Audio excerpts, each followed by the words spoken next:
Here is something that will change the way you think about being human. When you die, someone will mourn you.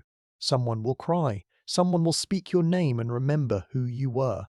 There will be a funeral, a burial, a ceremony, something. And this feels so natural, so obvious, so fundamentally human that you have probably never questioned it. But here is the thing. For roughly 200,000 years, none of this existed. Human beings walked the earth, lived full lives, formed bonds, raised children, grew old, and died. And when they died, no one buried the body. No one performed a ritual. No one dug a grave.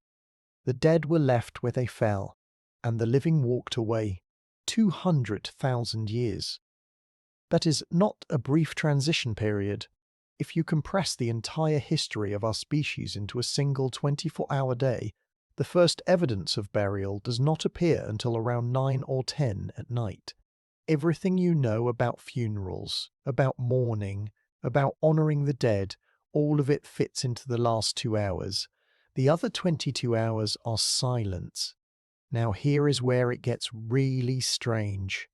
In South Africa, deep inside a cave system so narrow that only the smallest researchers could enter it, scientists found a chamber filled with the bones of 15 individuals belonging to a species called Homo naledi.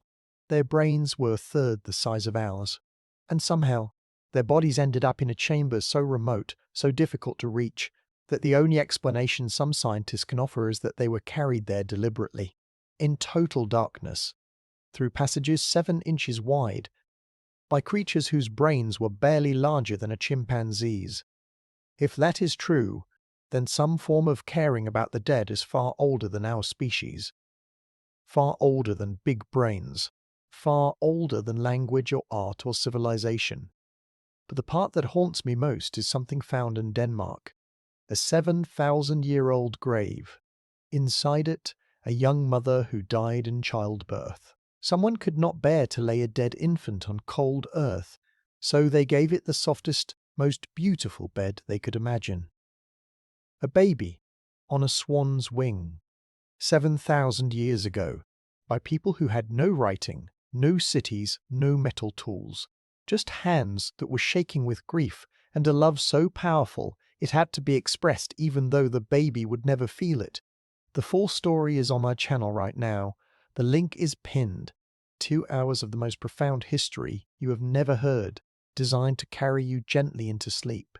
You will not think about death or life the same way again.